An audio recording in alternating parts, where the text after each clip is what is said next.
तो श्रोताओं, आइए आज की कथा सीता मैया की उत्पत्ति और धनुष प्राप्ति से संबंधित है।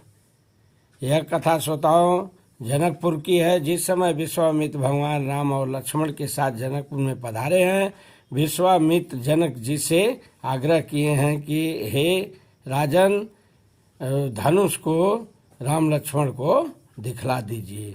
तो श्रोताओं, वह धनुष विश्वामित्र ऑर्डर दिए हैं। उसको 5000 पहलवान, बड़े शक्तिशाली लोग 5000 मिलकर उस धनुष को संदूक में रखा हुआ था, उसको खींचकर बड़ी कठिनाई से इन लोगों के सामने रखे हैं, दिखला रहे हैं। लीजिए, यह वही धनुष है। तो श्रोताओं, इस धनुष के बारे में मिथिलेश बता रहे हैं। मिथिलेश का मतलब क्या हुआ? राजा जनक, कई नाम है उनका ना। तो श्रोताओं कह रहे हैं जो है राजा जनक के, हे महर्षि, मेरे पूर्वज निमि के पुत्र देवराज थे, उन्हीं के यहाँ यह पूर्व में धनुष धरोहर के रूप में रखा हुआ था। जब श्रोताओं पूर्व काल में दक्ष यज्ञ विनिष्ट हुआ था, तो शिव जी ने इसी धनुष से टंकार करके देवताओं की मूड़ी काटना चाहते थे।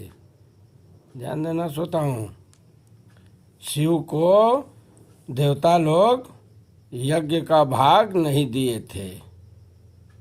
इसी क्रोध में उन्होंने कहा, मैं यज्ञ का भागी, तुम लोगों ने यज्ञ का भाग नहीं दिए, इसलिए इस धनुष से मैं तुम लोगों का सर काट दूंगा। भयानक टंकार किए श्रोताओं। फिर तो देवता सब घबराए लगे स्तुति करने।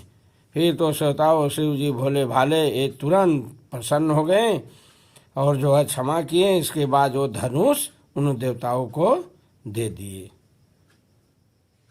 ठीक है श्रोताओं, इस तरह से जनक जी कह रहे हैं, हे महर्षि, यह वही धनुष है। इसे जो है विश्वकर्मा जी ने त्रिपुरासुर वध के लिए बनाया था और यह धनुष शिव जी के पास था उस समय, और शिव जी ने इसी धनुष से त्रिपुरासुर का वध किया था। और श्रोताओं, समय आने पर हमारे वंशज, ये राजा जनक कह रहे हैं कि श्रोताओं, समय आने पर हमारे वंशज देवरात को दिए थे, पूर्व के जो वंशज थे निमि के पुत्र देवरात। समय आने पर इसी धनुष को ये देवरात को देकर चले गए शिव जी। तो श्रोताओं, यह कोई साधारण धनुष नहीं था। ध्यान देना, 5000 पहलवान उसको खींचे थे और वो शिव जी का धनुष था। तो इस तरह से श्रोताओं जो है जनक जी को वह धनुष प्राप्त हुआ था।